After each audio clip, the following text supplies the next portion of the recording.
Ya en esta ocasión nosotros terminaremos de abordar el sexto y séptimo pasos que hemos estado nosotros ya ahondando en ellos en las clases anteriores de este libro de Thomas Keating, Terapia Divina y Adicción. Así pues, nos vamos a remontar ya a la última parte de estos pasos que han sido ciertamente largos y nos concentraremos en un aspecto central para poder desarrollar nuestra respectiva temática. ¿En qué consiste? Consiste en reconocer que la adicción es de hecho el último recurso de la psique para evitar el dolor insoportable. Y esto es algo importante de tener muy en cuenta.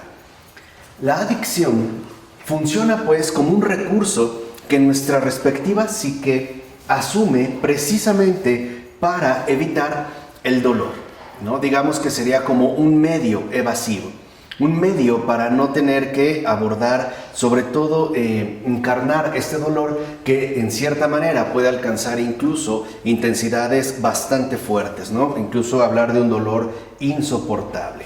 De hecho, en este caso, por ejemplo, la adicción entonces puede ser tan absorbente o puede ser como tan, en este caso, tan insistente que nos evita tener presente el dolor. O sea, nos evita pues la ansiedad que genera, ¿no? La consecución de la adicción nos evita pues el pensar en el dolor. Incluso una adicción normalmente adquiere una intensidad tal que ya no nos es posible pensar, o al menos no de manera directa, en el dolor que queremos evitar. Así pues, nosotros ya sabemos que este proceso adictivo, de una o de otra manera, cada uno de nosotros lo posee. En tanto, como hemos dicho, entramos en un proceso adictivo ya que estamos todos buscando la felicidad, pero sin saber exactamente bien dónde es que se encuentra. De ahí pues que nuestra adicción siempre nos lleve a realizar búsquedas incesantes, búsquedas continuas, aunque a final de cuentas no logremos obtener aquello que supuestamente nosotros estamos anhelando. De hecho, esta búsqueda de la felicidad, sin saber exactamente dónde es que se encuentra, podría considerarse el problema universal en toda persona humana. Entonces sería como un problema universal que abarca a todos y cada uno de los seres humanos. De hecho, esta búsqueda de la felicidad no tiene en sí nada de equivocado. El error proviene de que pretendemos encontrar esta felicidad precisamente en lugares que no la ofrecen. Es decir, iniciamos una búsqueda, pero por lo regular nos desviamos hacia lugares equivocados. De tal manera que entonces dentro de este proceso, al no obtener aquello que supuestamente nosotros deseamos, ¿no? Hemos dicho pues ya la felicidad, lo que brota de una manera de consecuencia es justamente el dolor. Y ante tal dolor, vamos a requerir pues, ante esta frustración dolorosa, vamos a necesitar una vía alternativa que literalmente nos ocupe, ¿no? De lleno, para no pensar en este dolor que se ha producido en cada uno de nosotros según nuestro caso. De tal manera que entonces la adicción sería justo aquello que lograría satisfacer esta necesidad de interrumpir el dolor. Si bien no lo anula, por lo menos no lo hace tan, digamos, ya no lo hace aparecer de una manera clara y patente, sino que ciertamente lo va como desdibujando.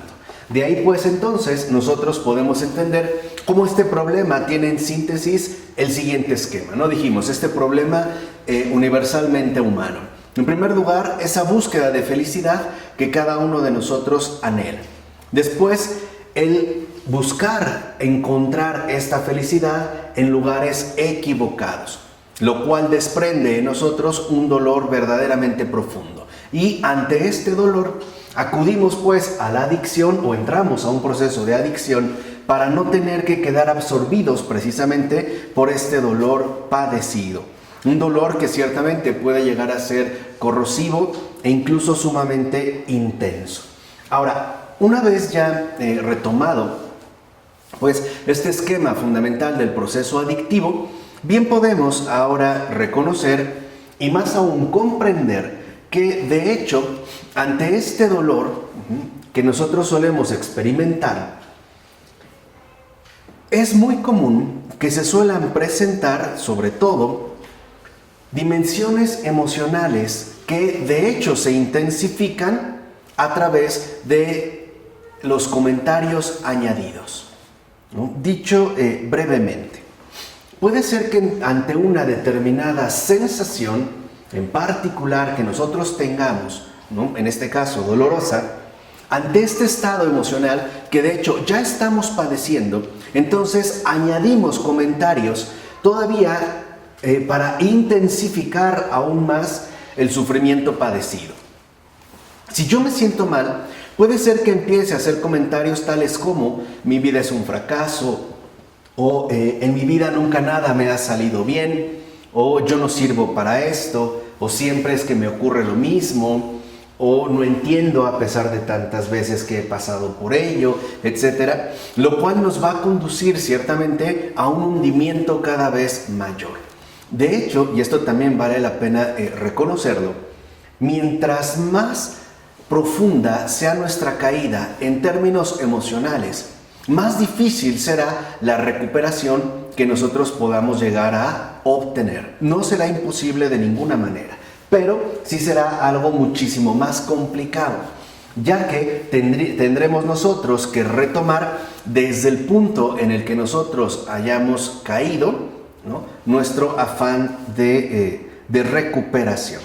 Ahora, una buena manera para evitar esta innecesaria complicación, es decir, el quedar enredados en toda esta serie de comentarios dañinos, vamos a decirlo así, de dosis de veneno extra, es hacer una interrupción lúcida, ¿no? Mantener una vigilancia atenta a todo este proceso que se está generando en mí, tanto en lo emocional como en este caso en lo verbal, es decir, los comentarios que están surgiendo, para que, como dije hace un momento, podamos nosotros establecer una estrategia bastante eficaz e importante y que de hecho resulta ser muy sencilla.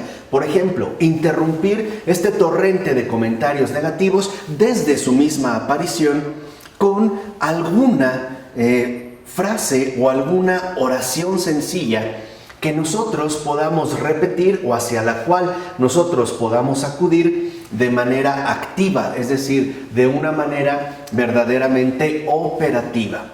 Por ejemplo, podríamos recurrir pues a algún tipo de jaculatoria, o podríamos también hacer alguna invocación extraída directamente de la Escritura, ¿no? Dios mío, ven en mi auxilio, o Ave María Purísima, o bajo tu amparo nos acogemos, Santa Madre de Dios, o ven Señor Jesús.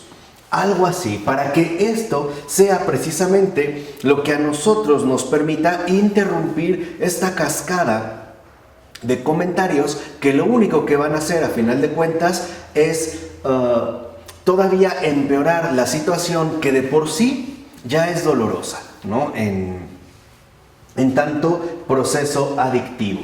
Por eso el padre Keating nos ofrece a manera de ejemplos, no es necesario tomarlos al pie de la letra, pero es más o menos para que tengamos una idea del recurso con el que podemos contar nosotros para no dejar que este dolor se incremente, ¿no? Como los siguientes: Dios mío, en ti pongo toda mi confianza. O una quizá más conocida: Jesús, en ti confío. O bien, toda mi esperanza está puesta en ti, Señor Jesús. O toda mi confianza la pongo en tus manos. Y lo fundamental es que esta frase, en un primer momento, sea empleada, dijimos, de una manera activa, es decir, que lo hagamos a manera de reacción, ¿no? Como para realizar un corte, como para poner una barrera con la cual se estrellen y al mismo tiempo se eliminen esta serie de comentarios que lo único que van a hacer es, como ya dijimos, empeorar pues nuestro estado emocionalmente deteriorado ya de por sí. ¿no? Entonces, al hacerla de manera activa, después nosotros podremos acudir a este tipo de frase o frases. Sería recomendable quizá centrarse en una para que nos sea más sencillo el paso de lo activo a lo espontáneo. De tal forma que al hacerlo ya de manera espontánea, nosotros nos mantenemos en una vigilancia permanente y no dejamos que el malestar vaya ganando terreno. Incluso, y esto es fundamental, cuando esta frase ya ha arraigado en nosotros de manera espontánea, o sea, ya no solo esa manera de reacción, sino que forma parte de nuestra constitución habitual de vivir, también ya impide que estos viejos comentarios dañinos vuelvan a emerger, es decir, los llega a borrar por completo. De tal manera que si aparece, ¿no?, algún sentimiento negativo, doloroso en cada uno de nosotros, lo primero que ocurre es que ya lo percibimos. Es decir, lo percibimos como algo extraño. Y eso también en términos espirituales es muy importante.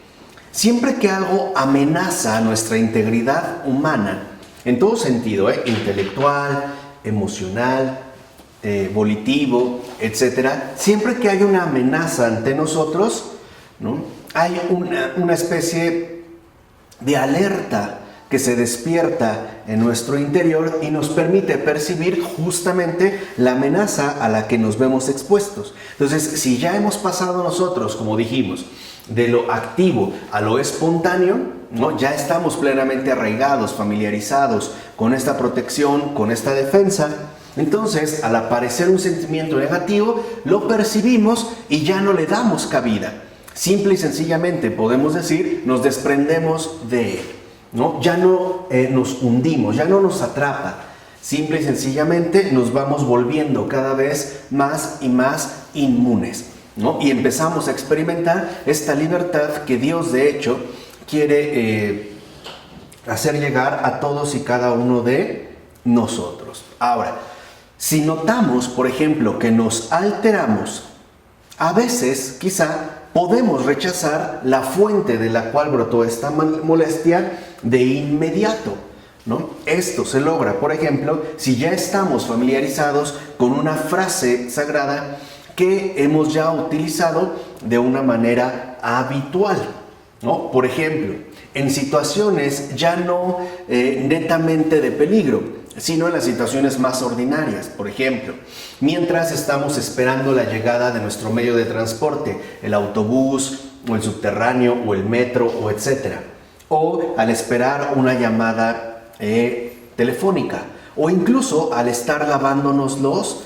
dientes. Lo importante es que nosotros entendamos que no solo tenemos que estar nosotros preparados para una ofensiva, sino también, en este caso, fortalecer y trabajar en la defensiva. Es decir, mientras yo no sea literalmente atacado por esta serie de amenazas que me van a conducir a un estado emocionalmente difícil, y yo me encuentre relativamente tranquilo, al seguir ejercitándome en estas fortalezas que el Señor nos ofrece, ¿no?, brotadas, estos escudos que brotan de las palabras que Él mismo nos da, entonces nosotros también fortalecemos la defensa y sería también mucho más difícil que en un momento posterior nos veamos sometidos de nuevo a estos estados emocionalmente dañinos y por ende también vinculados a esta cascada, ¿no?, nefasta de comentarios. Entonces vamos entendiendo, ¿no?, el trabajo en el cual se tiene que aplicar cada uno de nosotros. Ahora, es fundamental entender que nuestra frase sagrada o nuestra protección divina que hemos elegido tiene que ser repetida bastantes veces, o sea, tiene que hacerse literalmente carne en nosotros. No basta con que nos quedemos en un nivel netamente discursivo o bien ocasional, y esto hay que recordarlo también de una manera muy importante. La palabra de Dios en general no es algo ocasional, sino que es algo vivencial, ¿no? La palabra se hace carne, o sea, en el sentido literal, en el sentido más literal en el que podemos entender esta exigencia. La palabra se hace carne. O sea, la palabra de Dios no se limita únicamente a un uso ocasional, sino que se encarna en cada uno de nosotros. Y es esto precisamente lo que a nosotros nos permite estar cada vez más en mejores condiciones para poder ir superando, ¿no?, nuestro proceso adictivo. Ahora, esta es una manera para poder afrontar, ¿no?, las situaciones emocionales que se nos suelen presentar. En este caso, en el que hemos venido mencionando, el principio más fundamental es reconocer que no estamos obligados a sucumbir a estos oleajes emocionales que a veces parecen desbordarnos e incluso que parecen precisamente, ¿no?, como ahogarnos o asfixiarnos. Más bien, reconocer con toda tranquilidad, ¿no?, con toda sinceridad, con toda transparencia, que sí, en efecto, cada uno de nosotros, en tanto ser humano, tiene sentimientos, pero que no somos precisamente estos sentimientos. Por ejemplo, yo puedo tener sentimientos de enojo, pero eso no significa o no necesariamente que soy enojón. O sea, entre los sentimientos que yo puedo llegar a experimentar y mi verdadera realidad profunda, no tiene que haber una especie de identidad inmediata. Nosotros sí podemos mantener una distancia, en este caso recomendable e incluso sana, con respecto a la serie de sentimientos que puedan llegar a brotar en cada uno de nosotros. De tal forma que entonces, al no haber una identidad necesaria o inmediata o insuperable entre mi propio ser profundo y mis sentimientos, no hay ninguna razón para estar dominados por estos sentimientos. Tampoco no hay ningún tipo de razón para proyectar estos sentimientos sobre otras personas. Y menos aún, no estamos obligados a darles vía libre. ¿Vale? Esto sí es muy importante. O sea, lo primero es reconocer que tenemos sentimientos, ¿no? Percibimos pues su presencia y actuar en consecuencia. Pero no hay por qué darles, en este caso, vía libre.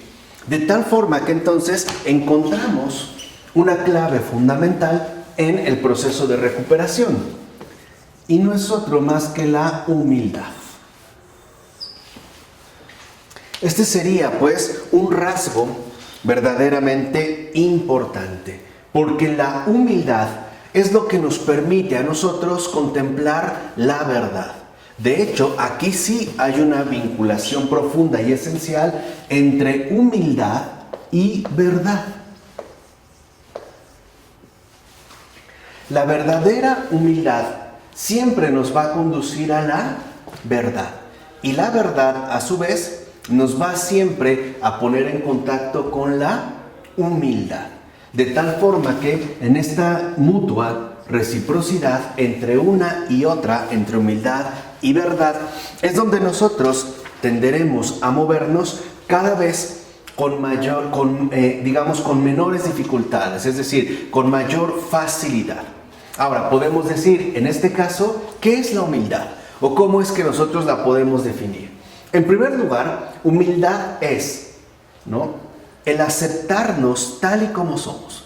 Ese sería como el primer punto, ¿no? Aceptarnos tal y como somos, así, sin quererle añadir de más o presentarnos reducidos. No, simple y sencillamente aceptarnos así como somos. Y además, el estar dispuestos a que los demás ciertamente conozcan a su vez estos mismos hechos. Esa es la humildad. O sea, la humildad es aceptarme tal como soy y estar dispuesto a que los demás también lo sepan. ¿Vale? Y aquí es cuando a veces pueden entrar, por así decirlo, las fricciones emocionales. ¿Por qué? Porque de entrada nosotros tememos que si las personas se llegan a enterar de lo que realmente hay en mí, entonces quizá lo que van a hacer es despreciarme o darme la espalda o incluso agredirme. Y es tal, digamos, mi anticipación en idea, ¿no?, de que esto pueda llegar a suceder, es decir, experimentar todavía un dolor mayor, que muchas veces preferimos quedarnos como encubiertos, ¿no? Preferimos mantenernos, como suele decirse, en bajo perfil, ¿no? Como que entramos en una especie de juego engañoso donde, por una parte, puedo saber lo que soy, pero no quiero que los demás se enteren.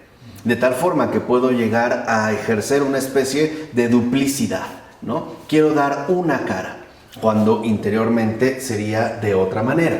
Ahora, en el caso de los hombres, o más bien, en el ámbito de lo humano, esto quizá sí pueda llegar a ser ciertamente comprensible, ¿no? Se puede entender, pues. Pero lo importante es que en el nivel espiritual la cosa funciona de otra manera. ¿Por qué? Porque cuando nosotros reconocemos nuestras faltas, entonces Dios nos las quita inmediatamente. O sea, en un sentido muy amplio, ¿no? Si la humildad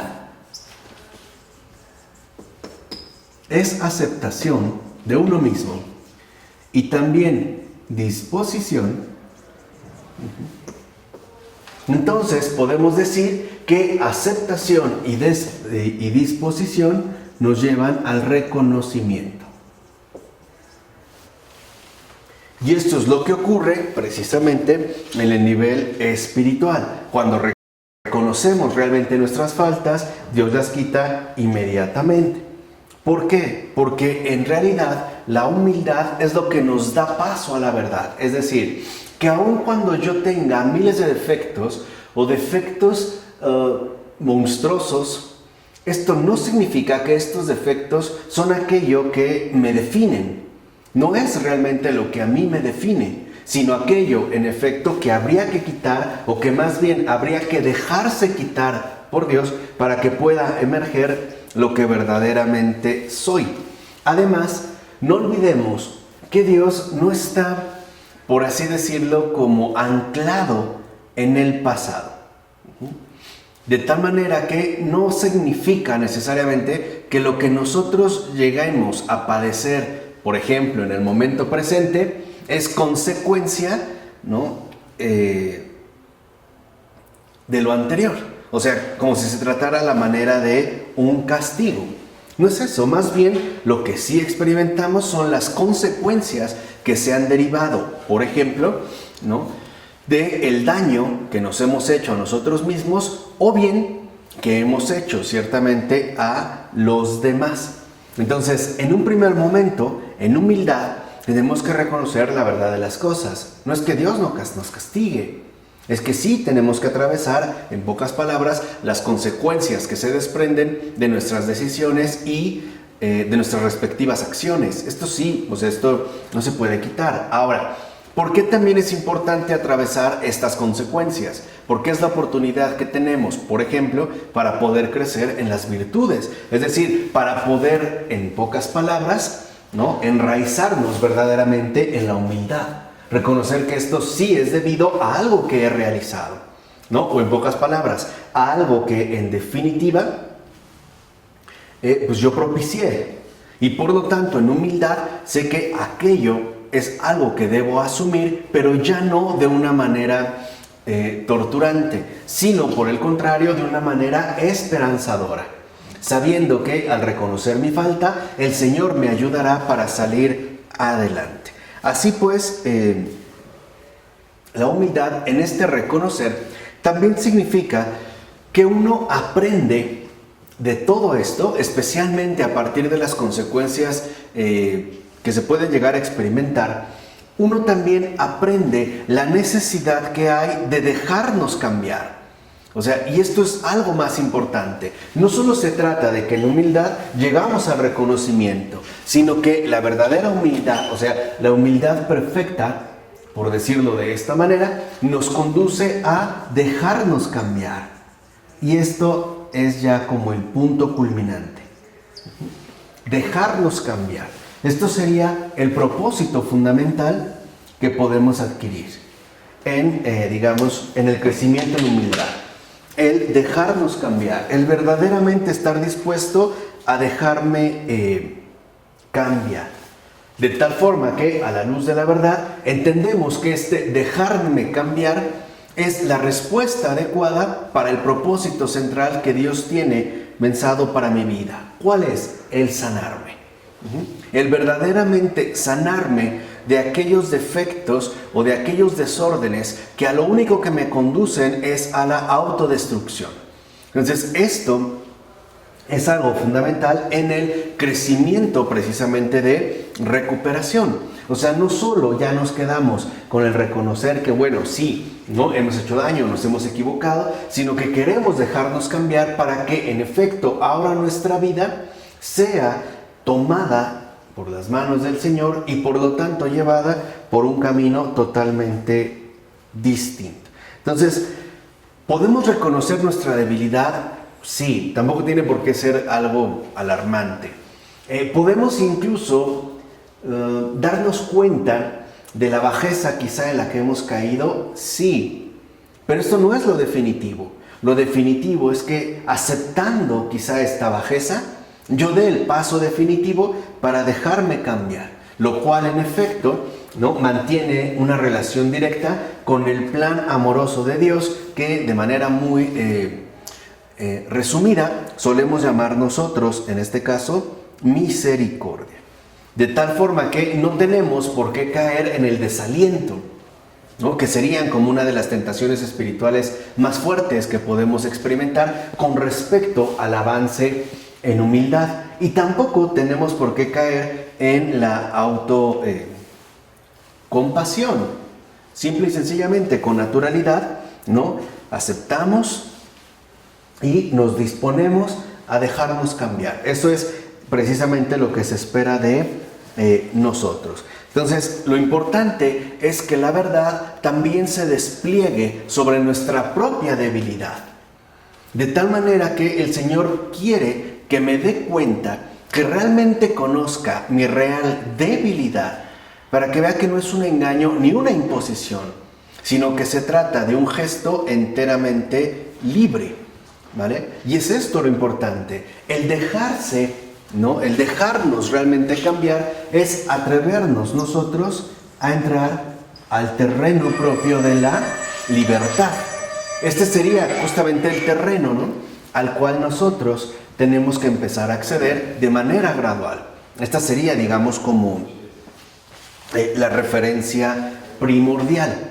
Es que en términos rentables la mente moderna no me deja pensar que sea dejarme cambiar, sino sería me van a cambiar y entonces me van a correr y no, mejor no me muestro porque nada. Claro, o sea, finalmente uno queda encubierto, digamos, más bien como atenazado por el miedo, ¿no? Entonces empezamos a adquirir, como dijimos, una duplicidad, ¿no?, en nuestros propios comportamientos. Aquí justamente ocurre lo contrario.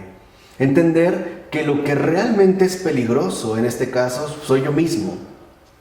Y tengo en este caso que aceptar el dejarme cambiar, o sea, el dejarme liberar de mí mismo.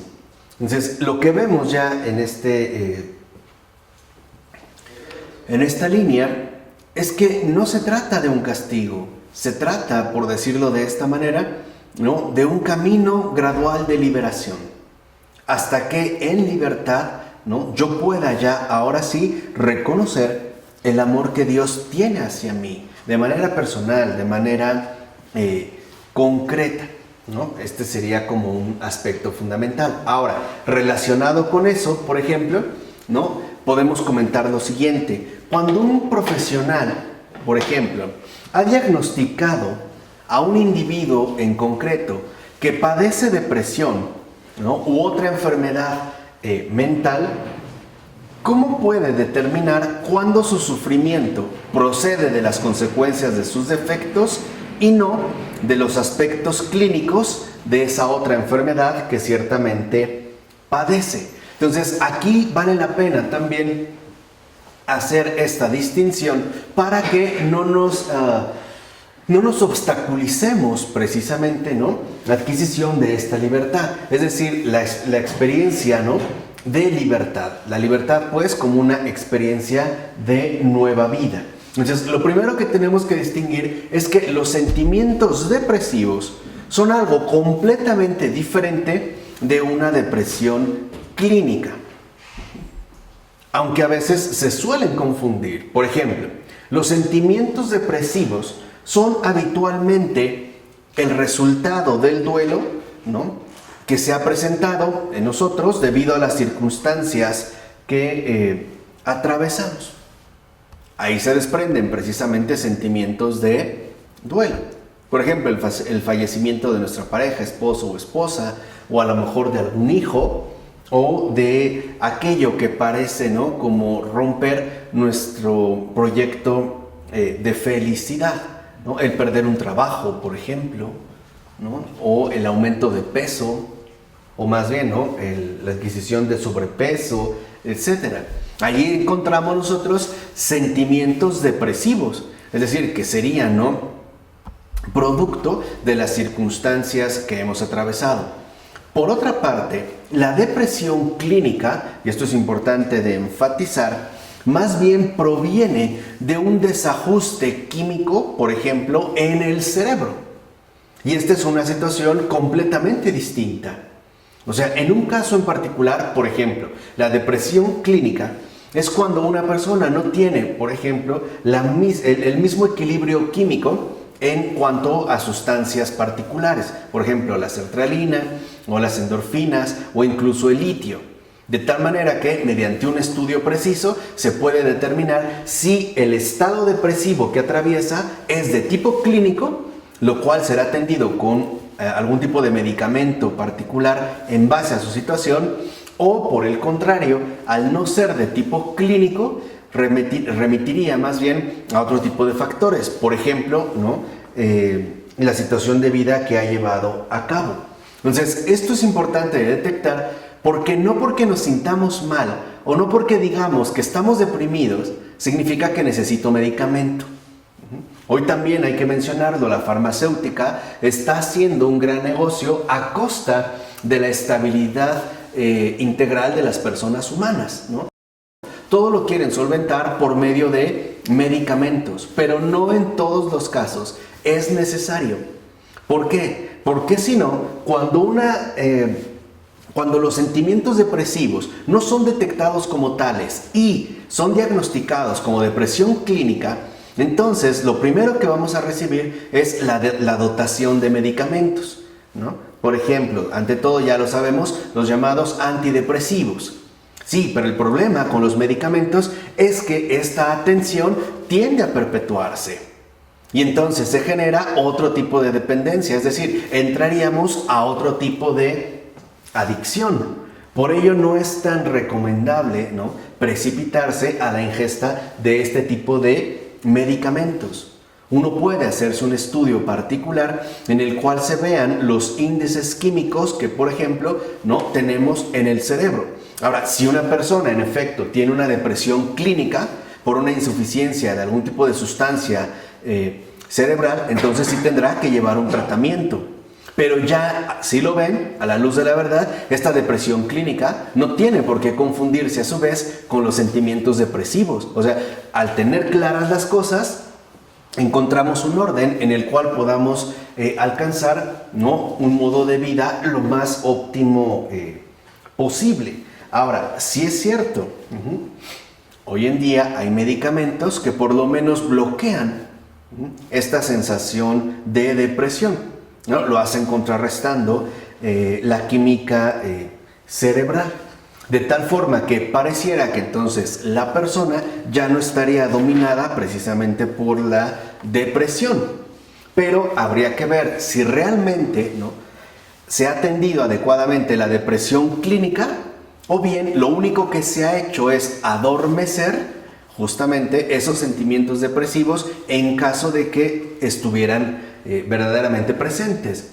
Entonces, lo primero es como tener clara la diferencia entre los sentimientos depresivos, ¿no?, que no necesariamente necesitan medicamento, que de hecho podemos decir no realmente necesitan medicamento, y una depresión clínica, que sí requiere un tipo de medicamento, pero es la compensación.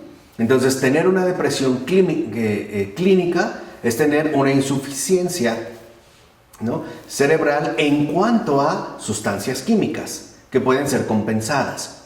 Por el contrario, tener sentimientos depresivos es efecto ya del duelo padecido por una circunstancia en concreto, ¿no? Por ejemplo, lo que hace rato dijimos, ¿no? La pérdida de algún ser muy querido o muy cercano. Entonces, aquí vale la pena destacar esto para darnos cuenta que lo que hoy en día nosotros llamamos enfermedad, ojalá en poco, o espero que ya en poco hablaremos nosotros de la terapéutica de las enfermedades espirituales, no creamos que todo se arregla con medicina, porque hay que entender en dónde se encuentra el padecimiento. Por ejemplo, ¿qué medicina podemos encontrar para un malestar espiritual? ¿Qué pastilla podremos tomar? E incluso a lo mejor para un malestar anímico, es decir, radicado en el alma, que no necesariamente va a coincidir, en este caso, con un malestar cerebral. Entonces, al tener claridad en ello, debemos pues esforzarnos en humildad, en tratar de aceptar las cosas tal y como son. Lo dijimos, ¿no? Y no solo ello, sino también en dejarnos cambiar. ¿Para qué? Para que este dejarnos cambiar, ¿no?, sea la humildad perfecta que nos lleva a adquirir la libertad que Dios tiene pensado para cada uno de nosotros. De tal forma que es importante, ¿no?, estar trabajando de manera continua, de manera permanente, en la no identificación con los propios pensamientos. O sea, mis pensamientos no necesariamente provienen de la verdad. Y no tengo por qué identificarme, ¿no?, por lo menos de una manera incuestionada con ellos. En pocas palabras, mis pensamientos no necesariamente conducen a la verdad de las cosas. Más bien puede ser que se desvíen y nos lleven hacia la equivocación o nos hagan hundirnos en un error. Y lo que vamos nosotros a padecer son justamente los efectos de este dolor. Entonces es importante que nosotros también en humildad nos atrevamos a exponernos ante el Señor. Y ahí es cuando se requiere de una honestidad radical, ¿no? Aquí es cuando uno da pues un paso más allá. Si uno ha entendido pues lo que ahorita hemos mencionado, ya el dejarnos cambiar ya nos lleva pues a una honestidad radical.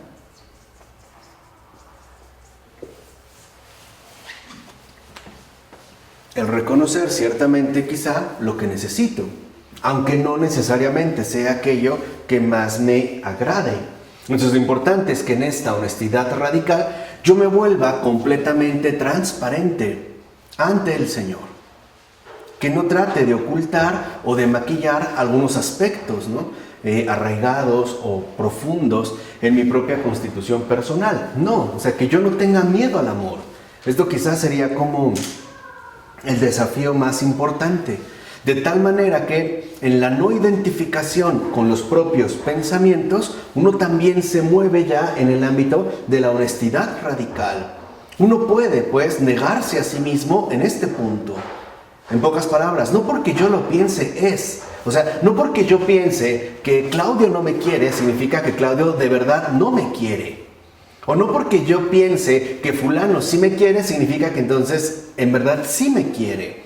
No tiene que haber una identificación inmediata, sobre todo y más aún con aquellos pensamientos que lo único que parecen aportarnos es un mar de dolor. Y sobre todo, ¿no?, una carga inmensa de malestar.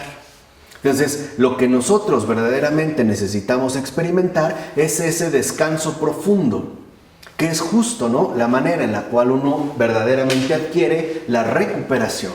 Uno aprende a descansar incluso de sí mismo, de tal forma que en base a la libertad vamos avanzando a niveles más profundos, como es el descanso.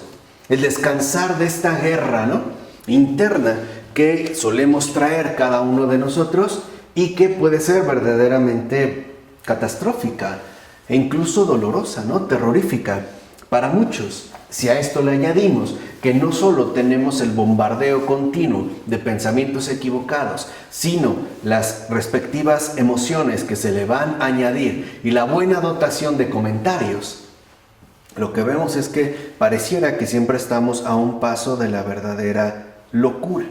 Entonces, lo primero es que nosotros aprendamos justamente a descansar. Si no alcanzamos este descanso verdaderamente profundo, si no nos desapegamos de nosotros mismos en todos los sentidos, por ejemplo, lo que mencionamos, la no identificación con nuestros propios sentimientos, ¿no? La no identificación con nuestros propios pensamientos, incluso puede darse tal grado de intensidad que en efecto los vamos a terminar somatizando. ¿Por qué? Porque somos una unidad integral. Entonces todos estos malestares internos se van también a tener que fugar o tratar de escapar o por lo menos, ¿no?, de apaciguar a través de cuestiones netamente corporales. Por ejemplo, una gripa continua que no se cura, o un dolor de cabeza permanente, o una diarrea sin causa, o náuseas, o esta sensación de abatimiento extremo, o de ganas de dormir, como de desconectarse.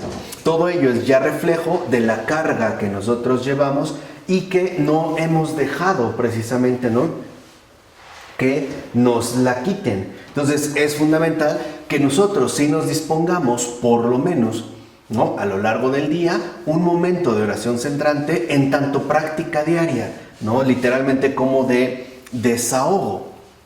Y así también no nos veamos expuestos a los periodos depresivos. Entonces, lo fundamental y lo importante que tiene la oración centrante, que ya explicamos en otra ocasión, es que permite a cada quien ir a su propio ritmo. O sea, no es traumatizante, por ejemplo, ¿no?, en tanto no es terapéuticamente agresiva. No trata de mostrar la herida y agrandarla, sino que permite el desahogo paulatino de nuestra propia interioridad. O sea, entender el descanso del alma. Y de manera que tampoco sea mediante periodos extremadamente prolongados, que hoy quizá la mayoría de nosotros ni siquiera podría hacer.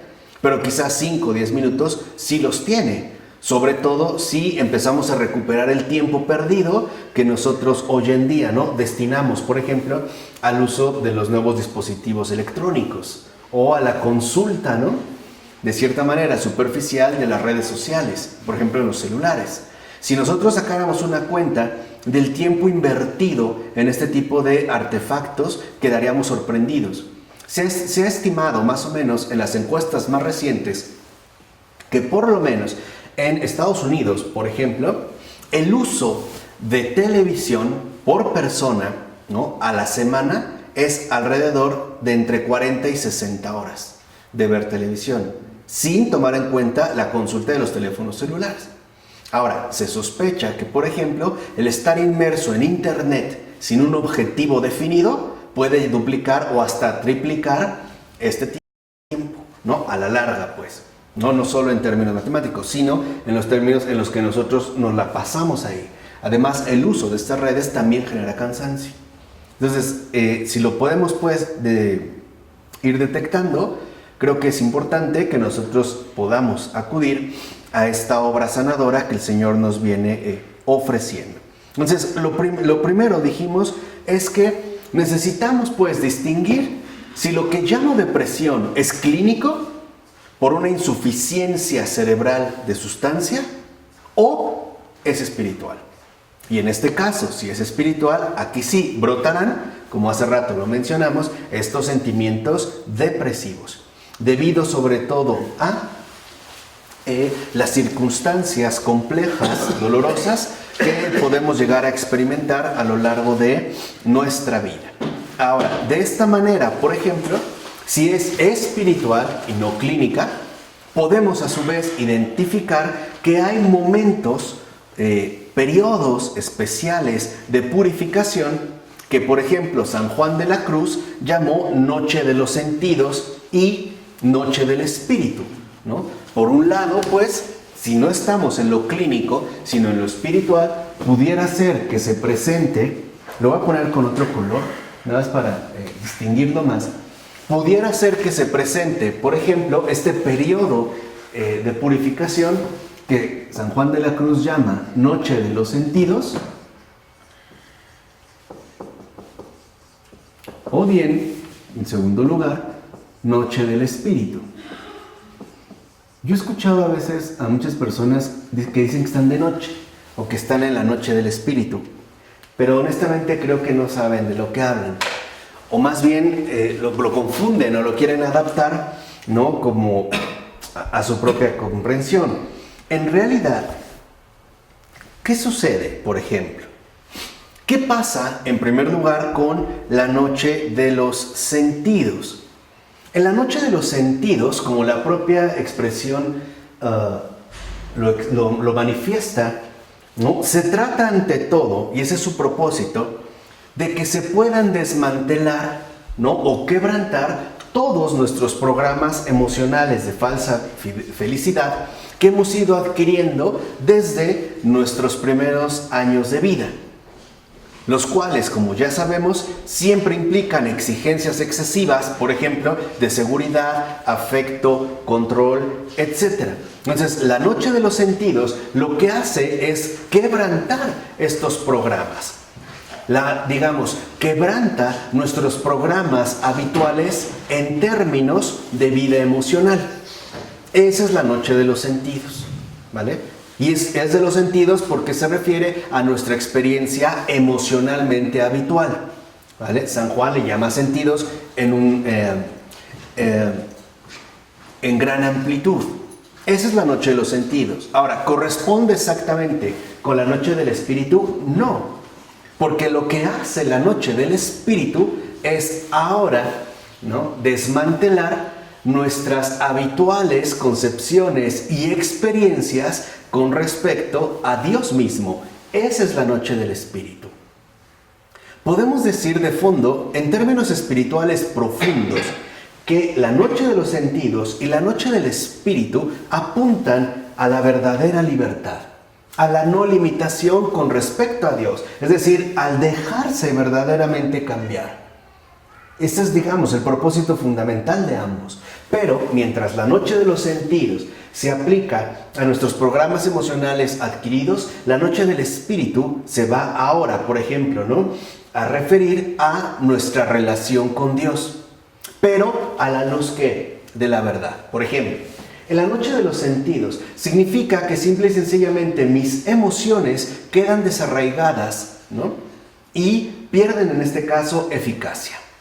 De tal manera que puede tratarse de un progreso amplio de purificación. Por ejemplo, si estoy atravesando un periodo emocionalmente difícil, ¿significa entonces que debo estar deprimido? No necesariamente, aunque sea eso lo que yo aprendí. Es eso justo de lo que se me quiere purificar. Recuerden, ambos son periodos intensivos, pues, de purificación. Por el contrario, la noche del espíritu tiene que ver cuando mis ideas y por lo tanto mis respectivas vivencias con respecto a Dios se ven también desmanteladas. Ejemplo, ¿qué pasa si de repente yo siento una total aridez? O sea, literalmente no siento nada, ni en la oración, ni en el día, ni en lo que leo, ni en lo que hago. ¿Significa que Dios no me ama o que Dios me abandonó? ¿Significa esto entonces que a lo mejor yo ya me perdí, estoy extraviado, etcétera? No, y aquí es donde tendremos que aprender a vivir de esa otra manera. Y eso está aquí. Esa es la noche del espíritu. No tiene que estar acá. Entonces, que una persona diga que se siente mal no significa que está en la noche del espíritu. Esto tiene que ver con una purificación, como hace rato lo mencionamos, ante todo espiritual. De tal manera que nosotros aprendamos por medio de estas dos purificaciones, ¿no?, que el Señor nos suele ofrecer para bien nuestro, que este descanso no es suficiente, que hay pues que dar un paso más para llegar a la paz. La paz es más que descanso, porque el descanso genera alivio, ¿no? Es como cuando uno a lo mejor hace mucho deporte o está corriendo y necesita un descanso. Es decir, el descanso da alivio, la paz da plenitud. O sea, el descanso es por compensación. No sé si se entiende. La paz es por plenificación. No es que viene a llenar algo, ¿no?, o a subsanar algo. Es que viene precisamente a planificar algo.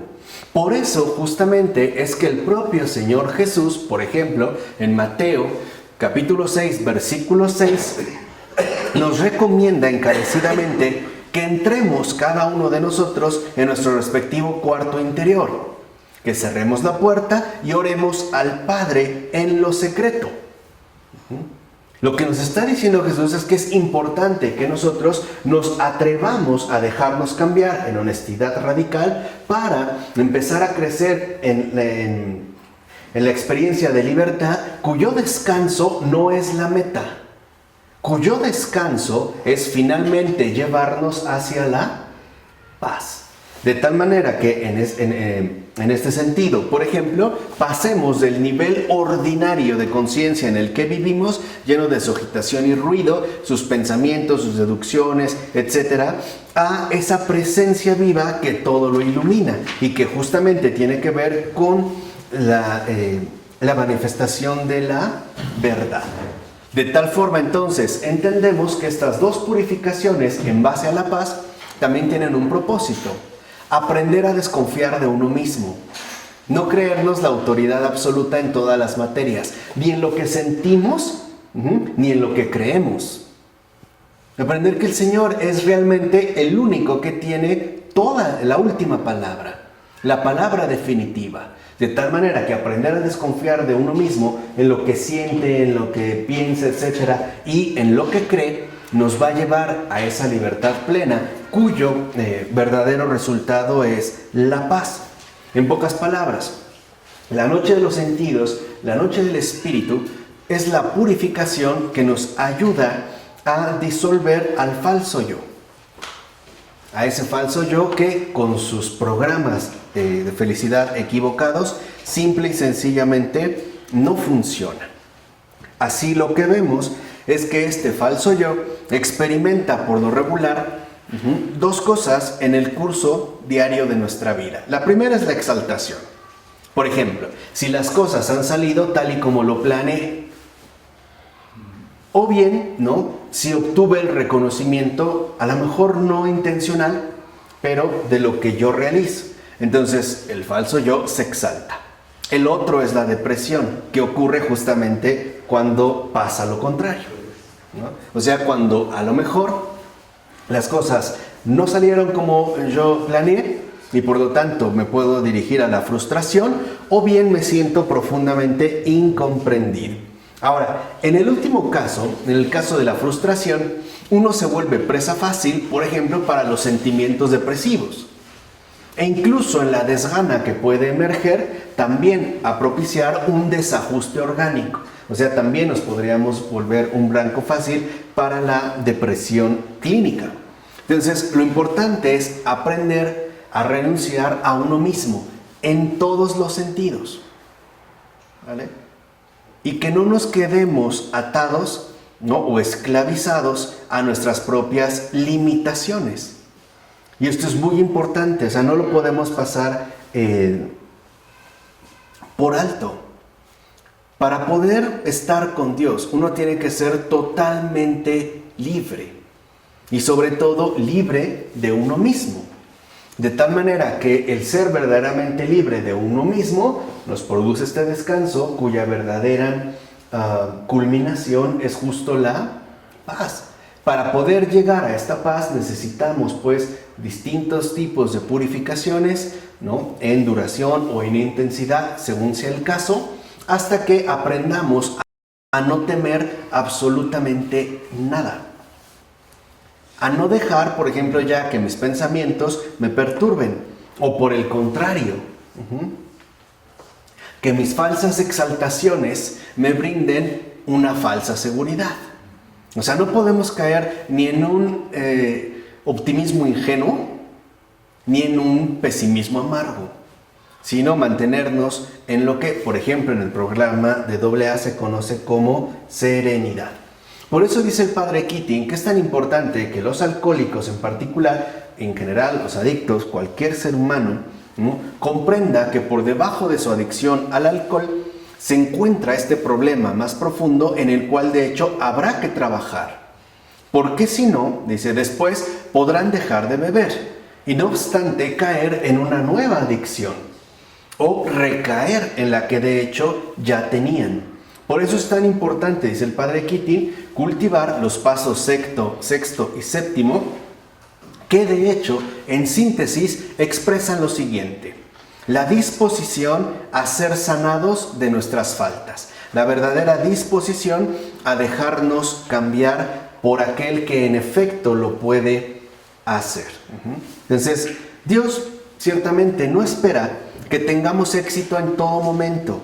Comprende que tropezamos, que caemos, pero que tropezamos y caemos como lo que somos, seres pequeños, ¿no? Como un niño que empieza a caminar.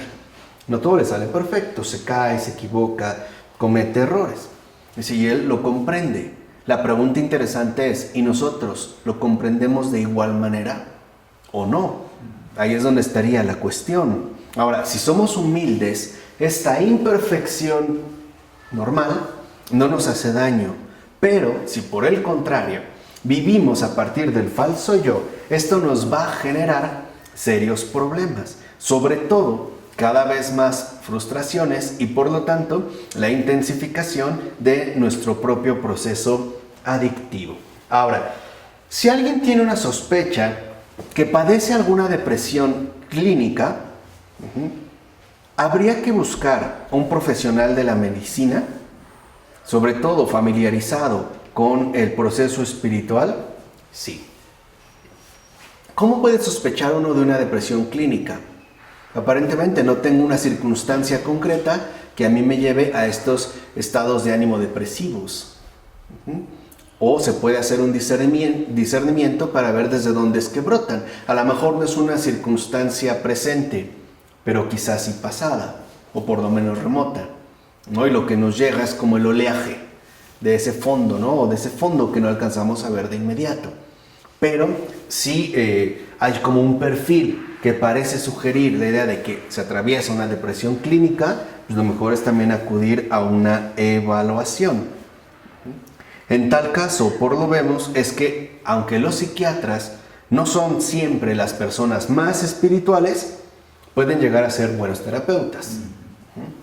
Por lo menos los psiquiatras sí son capaces de descubrir y describir, no, mejor dicho, percibir los síntomas propios de una depresión clínica. Ahí sí. Ahora, si uno se encuentra en la noche del espíritu, que de hecho es una purificación muy profunda, muy intensa, muy dura, podemos decir, podrá parecer a primera vista que uno está tan deprimido y angustiado que necesita medicación. Ahí es donde, digamos, podríamos incurrir en una falsa identificación. No obstante, quizá un medicamento bajo este caso no sería lo más recomendable. Lo mejor para verlo es aplicarnos a la oración centrante. Si esto no pasa, si objetivamente ya no hay algo que en efecto, ¿no?, a mí me esté conduciendo a ese estado, entonces sí, ver en último término la otra alternativa, ¿vale? Pero es tan importante ello que nos conduce simple y sencillamente a entender que lo fundamental que nos ha querido transmitir tanto el sexto como el séptimo paso es la importancia vital de dejarnos cambiar. Porque el verdaderamente dejarnos cambiar es aquello que nos va a conducir a lo que Dios quiere para todos y cada uno de nosotros, la paz. Ese es el deseo de la verdad, ese es el deseo de verdad que tiene Dios para todos y cada uno de nosotros. ¿De acuerdo? Vamos a dejar esto aquí. En nombre del Padre, del Hijo, del Espíritu Santo.